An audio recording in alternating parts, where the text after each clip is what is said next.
Hello, everyone, and welcome to our webinar today. Our webinar is Student Financial Wellness Survey, Fall 2021 Results for Texas Institutions is what we're going to be covering. But our webinar title is Financial Experiences from the Lone Star State and How Texas Students Pay for College and Its Consequences. So for those of you who may not be from Texas and may be joining us today, welcome. We do welcome you here. The information that we're going to cover today is going to be on Texas students. I just kind of wanted to reemphasize that. But come on in. Thank you for coming. If you would, as I normally do, if you could just let us know where you're from in the chat, we would appreciate it. And I will also ask for you to take a short survey after the session is over. So it'll pop up right at the end. Coming in, we have Texas A&M University, Kingsville. Welcome. Thank you for coming. A&M San Antonio, Houston Christian University, Sul Ross State. So while you're coming in, I'm going to go ahead and introduce our speakers today. We have two of our finest, I always say that, from our research team. First, we have Jeff Webster. Jeff has worked for Trellis since 1986 and now holds the position of Director of Research. Jeff has overseen numerous studies on student loan default, debt burden, student retention, and college affordability. We also have Allison Cornett. Allison is a senior research analyst at Trellis. Since joining the team in 2017, Allison has led dozens of projects investigating the basic needs security, finances, student success, and mental health of college students. She holds a Master of Behavioral and Community Health and is certified in public health. So I think we've had enough time for everyone to come on in, and I'm going to go ahead and turn it over to both Allison and Jeff. Okay, thank you, Teresa. Really appreciate that. And thank you all for joining for a discussion about the Student Financial Wellness Survey. And we're real excited. This is our first look at Texas institutions that participated. So we all know that student finances are key to access, retention, and graduation. Our survey provides schools with the evidence at the appropriate breadth and depth they need to serve their students with purpose and precision. The results from this survey are also of keen interest to policymakers concerned about student debt, basic needs, equity, college affordability, and mental health. We will reserve time at the end for questions. And so if you have any questions, just add it into the chat and we'll get to it at the end. Okay. So I'll provide an overview of the survey, share some research to practice options for schools, and discuss the process to participate. And Allison will go over the top findings from our Fall 21 Student Financial Wellness Survey.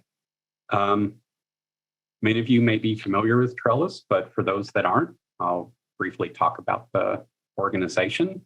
We are a nonprofit focused on helping people leverage the power of post-secondary education and learning to improve their quality of life and the communities where they live. Our mission is to develop and advance initiatives that grow individual economic mobility and expand community prosperity. So research has always been part of what Trellis is about. We have over 30 years of experience conducting higher education research for both colleges and policymakers. We design and implement research strategies focused on higher education, and we look at student success primarily through the lens of college affordability. The Student Financial Wellness Survey has become integral to many institutions across the country and in Texas in particular. So we've produced nearly 400 reports last year. We've surveyed over 2 million students over the past 4 years, and we've worked with 125 clients just this last fiscal year. So you have a few options for keeping up with the research that we do. you can scan this QR code now, and that will allow you to join our monthly newsletter. And each month we'll have original content, new content to share with you. You can also visit our webpage to see our library of free publications. And you can also follow us on Twitter at Trellis Research. So our premier research initiative is the Student Financial Wellness Survey. So this is a self-reported online survey that documents the financial well-being and student success indicators of post-secondary students. The survey is free to schools to participate, and Trellis uses the data to produce customized reports to participating schools and more aggregated reports to inform policymakers.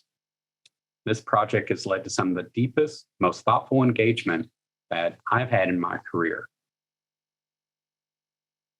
So to see the latest report, which is the fall 21 Student Financial Wellness Survey, you can just click on that QR code. And I'll pause a little bit to let you do that.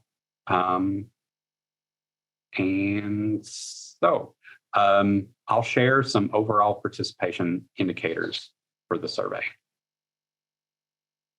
So since spring 2018, when we began the survey, we surveyed almost 2.4 million students from 231 schools across 33 states. While the survey covers a variety of topics, the median time spent taking the survey is just 14 minutes. And while our survey is national in scope, we did enjoy real good participation from Texas institutions.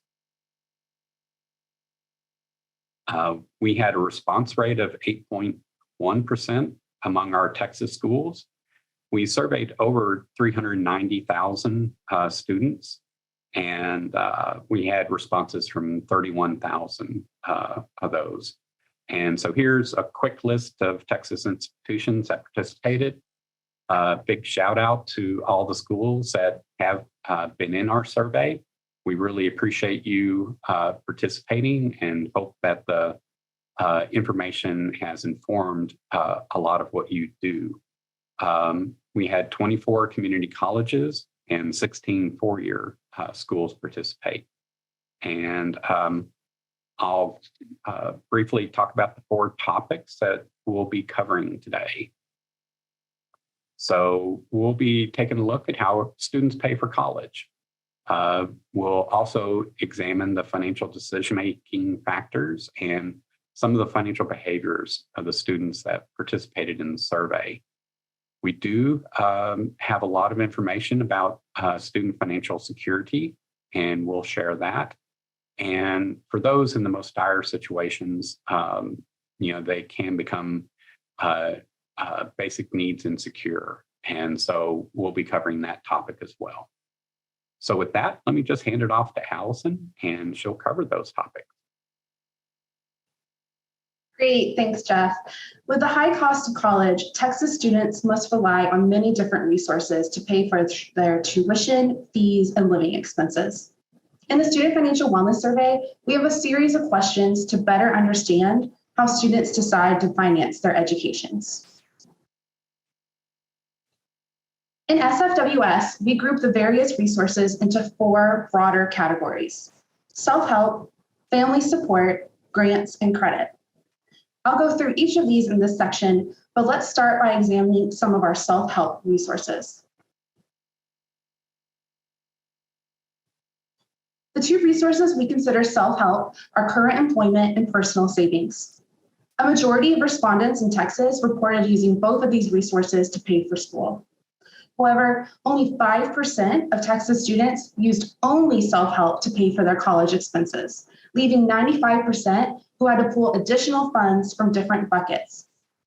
Let's take a look at some of these other avenues for paying for college, starting with family support. In this category, we examine the direct financial support received from parents or other family members, as well as student loans the parents had taken out for their student. And here we see that direct family support is higher among our Texas respondents by a magnitude of 4 percentage points. There are 3 resources in the grants category: Pell Grants or other grants, scholarships, and military and veterans benefits. Scholarships were less commonly reported by Texas respondents, but grants were one of the most frequently reported ways of paying for college. In this chart, you can see that grant utilization was nearly equal between Texas students and students throughout the country, but a much smaller percentage of respondents had used military or veterans benefits. And lastly, let's look at credit. This category includes loans the student borrowed, credit cards, and student loans the parent had taken out, which we saw earlier under family support, but makes sense to include here as well. In Texas, 36% of students reported taking out student loans, 31% had used credit cards to pay for college, and 9% reported their parents had borrowed for them. So now I'm going to pass it back to Jeff to talk about some of the research to practice ideas related to this topic. Thanks, Allison. Students cobble together money from a variety of sources to pay for college. Grant money can help stabilize a student's finances and keep them enrolled.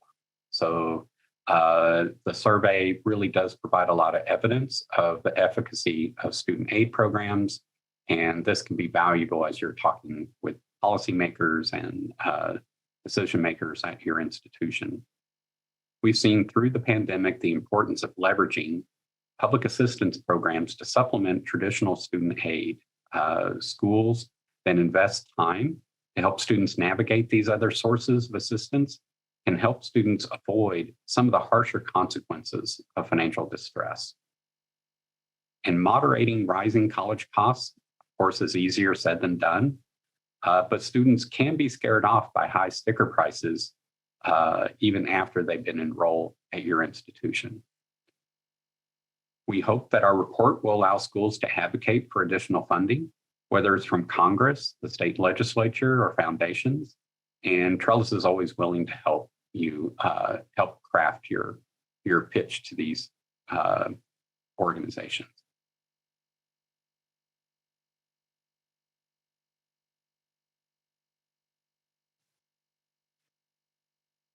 Great. And my internet connection just said it's unstable. So just any apologies for any lag on my part. Just wanted to clarify that. Perfect.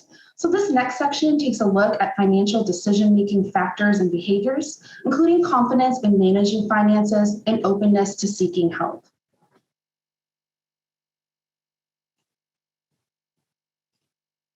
First-generation Texas students were significantly less likely to indicate they knew they would pay for college next semester. Only 45% of first-generation students agreed or strongly agreed they knew how they would pay for next semester, compared to 55% of non-first-gen respondents. Between the two groups, this translates into a large number of Texas students who weren't sure how they would be paying for the upcoming semester, which at the time of the survey was just about 2 months away. When students are in financial crisis, they sometimes reach out to employees at their institution for advice or help. Among our Texas students, 43% said they had not reached out to anyone on their campus about their financial struggles. The remaining students often reached out to a financial aid advisor, which makes sense, but many contacted faculty or other staff who may not be as well versed in financial issues and available resources to help that student. In the same thread, we saw 22% of Texas-based respondents indicate they didn't know where to find financial advice. But a majority reported they would be interested in using financial services, like financial coaching, if it was offered by their schools. This is good news as it opens up the option for institutions to help their students make these key financial decisions and grow healthy financial behaviors. And we did see some differences in interest in these services by race and ethnicity among our Texas students. Hispanic and Black students were more likely to say they would use financial support services compared to white students, and white students were more likely to disagree or strongly disagree that they would use these services. We also asked students about their financial behaviors in the survey, including if they followed a weekly or monthly budget. Not surprisingly, those who followed a budget were also more likely to always pay their bills on time. 79% of those who paid their bills on time said that they followed a budget, compared to 60% of those who didn't. And now I'm going to pass it over to Jeff once again to talk about some practical applications of the findings from this last section. Thank you, Allison. The results from this survey can help schools customize their financial education to address specific needs of students at their institution, whether it is understanding how debt works or the importance of building savings or following a budget. Students are busy and they don't often do non-mandatory tasks. So promoting financial education modules, workshops, webinars, and other forms of programming becomes even more important to get the students to attend those sessions. And students are worried about making rent and they're stressed about working. Understanding their renter rights and their worker rights can empower students and strengthen their sense of autonomy. Schools can provide financial wellness navigators to help students with financial decisions, including the use of credit. Their financial wellness is tied to your student success indicators.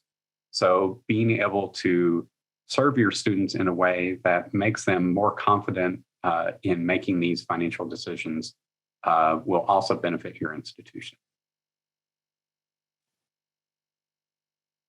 Perfect.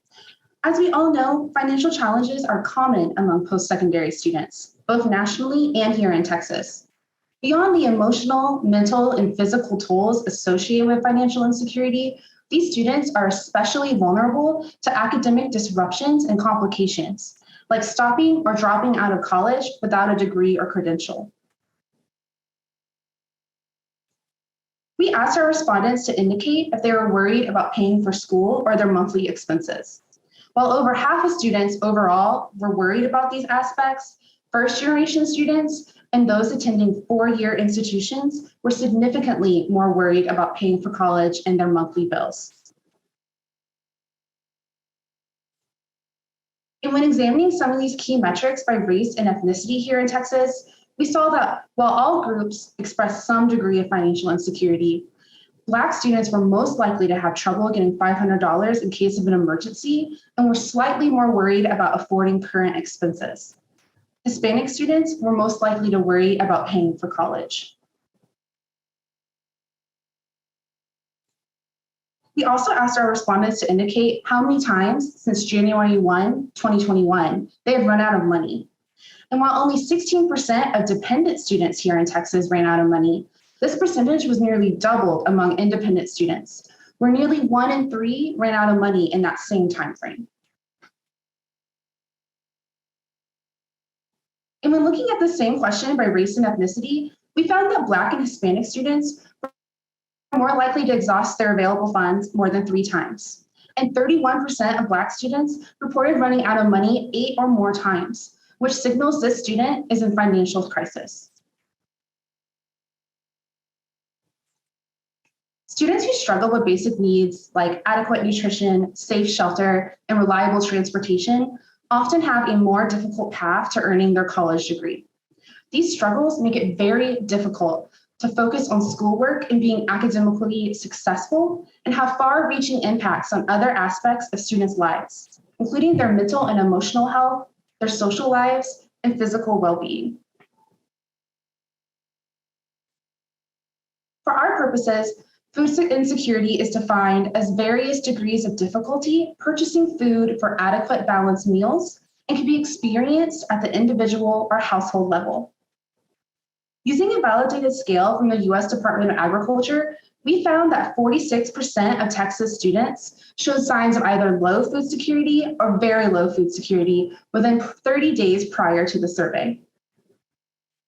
And to help address this crisis in college campuses, many institutions have implemented on-campus food pantries to better assist students who are struggling to meet their basic needs. And knowing this, our team added a few questions related to food pantries to the Student Financial Wellness Survey instrument in 2021. And it's really interesting. When we take a look at the students who attended a school in Texas with at least one on-campus food pantry, just 40% knew of that pantry, or 45%. And of the students who are not aware of this valuable resource, 45% were experiencing low or very low food security, suggesting there is a critical lack of awareness of this benefit among those who may need this assistance the most. Students who are food insecure are also much more likely to experience housing insecurity. In fact, both of these statistics contribute to a college student poverty rate that is nearly 5 times the national average. Housing insecurity encompasses a wide range of challenges, including the inability to pay rent or utilities, the need to move frequently, overcrowding, and other issues. The Student Financial Wellness Survey uses a modified housing security scale developed in coordination with the Hope Center for College Community and Justice and Dr. Rashida Crutchfield at TSU Long Beach. And using this scale, nearly half of Texas students were identified as housing insecure. And homelessness, the most extreme form of housing insecurity, is a serious obstacle to students achieving their full academic potential. According to federal student aid, the state of homelessness occurs when one lacks fixed, regular, and adequate housing. And while only 5% of our Texas students explicitly self-identified as unhoused, 16% indicated homelessness since starting college or in the 12 months leading up to the survey. The most common expression of homelessness occurred when students temporarily stayed with a relative or friend or couch surfed while looking for housing. Alarmingly, we see that 4% were thrown out of their homes and 3% did not know where they would sleep at night. College students also frequently experience one or more forms of basic needs insecurity, or BNI, at a time, whether that be food insecurity, housing insecurity, or homelessness. However, basic needs security can also be fluid and change over time, meaning a student may be food secure during the spring semester, but suffer very low food security in the summer. And we found that 63% of Texas students experience food insecurity or housing insecurity or homelessness in the prior 12 months, threatening not only their mental and physical health, but their academic success. Further, 32% of Texas students who responded to the survey were both food and housing insecure. And overall, we saw that 11% have faced all 3 forms within the past year, which is a sobering statistic for us to consider. With over 3 in 5 Texas students facing basic needs insecurities that endanger their academic potential, health, and future success, it is crucial for institutions and policymakers to intervene and provide targeted supports. Now I'll hand it back to Jeff to wrap us up and provide some research or practice suggestions on how to help students in crisis. Thank you, Allison. So many of the students that your institutions are serving are in crisis, and those students in crisis are in a very fragile situation. So when this happens, communication really does matter. And all it takes is one offbeat statement that could send the wrong message to the student that they don't belong on your campus. So raising awareness of poverty and destigmatizing seeking help can help reassure the student long enough to allow the school to communicate what options are available to the student. Hiring social workers to help students navigate public assistance programs, and if needed, where to seek mental health care can really be beneficial to students in crisis. And time does matter in these situations. So emergency resources and processes need to prioritize rapid response and empathetic delivery. Serving the whole student means recognizing the mental toll of students in financial distress. When you think of it, it really is amazing that many students are willing to endure food insecurity, heavy debt, working long hours while a student in order to earn a degree. A timely helping hand can change a life and earn you a lifelong promoter. So a little bit about the Student Financial Wellness Survey moving forward. For those who participated in the Fall 22 survey, we're working on those reports right now. And we'll be sending you technical supplements and infographics shortly, and then the full report will be delivered in April. So if you participated, look forward to that. If you are interested in participating in the fall 23, enrollment's now open. It is free to participate, and you'll receive a lot of helpful reports that are customized for your student body. Next slide. So here are some of the things that you would receive. Around a 40-page customized report with peer group comparisons to provide context to your own campus results. 15-page supplement, technical supplement that has the frequencies broken out for each question. A helpful one-page infographic that will allow you to sort of quickly make some of the key points about the survey to your upper management and to policymakers, foundations, people you work with in the community. Those that participate also get access to additional ad hoc reporting, and we're happy to present to your campus stakeholders. We love sharing the information and working with your institution to see what the next steps can be. And of course, you'll have access to our aggregated reports and various research briefs on particular topics. So the steps to participate are pretty straightforward. It begins with a letter of intent to participate. And that letter of intent, we just ask, to assess at your institution, does it need to go through the full institutional review board? Or can it be waived or expedited? Whatever the answer, we're happy to work with you. We've done dozens and dozens of these. We can navigate the process pretty seamlessly. The next step is just provide a sample for your students, email addresses, select demographics prior to the survey administration, so we can get them into our survey tool, get it all prepared for the launch, which will be in October. And then schedule outreach to students. Let them know about the survey, encourage their participation, signal this is something important to your institution. Doing those things will help improve the response rate and allow you to have more representative sample of students who complete the survey. And then just promote the survey, consider incentives for completion. We do offer a survey-wide lottery incentive.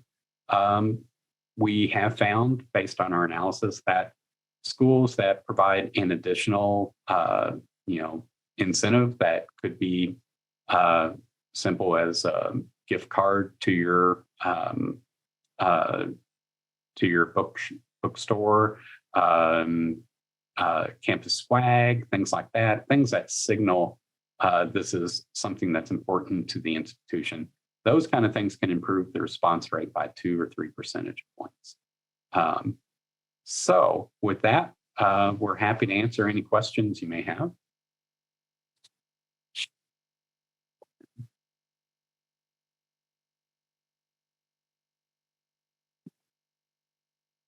So if you do have questions, you can just put them into the chat, and we'll wait a little bit to see if anyone has a question. Thank you so much, Jeff. And you too, Allison. Great webinar. Yes, and if you haven't spoke with your ISC and you would like to participate in the Student Financial Wellness Survey, please do reach out to your ISC. We'll be more than happy to, assist you with getting that set up. As I stated earlier, this webinar has been recorded. I will be sending the recording out. And I didn't know, Allison, if you had any last words that you wanted to say. No, just appreciate everyone taking time to be with us this morning or afternoon, depending on where you're at.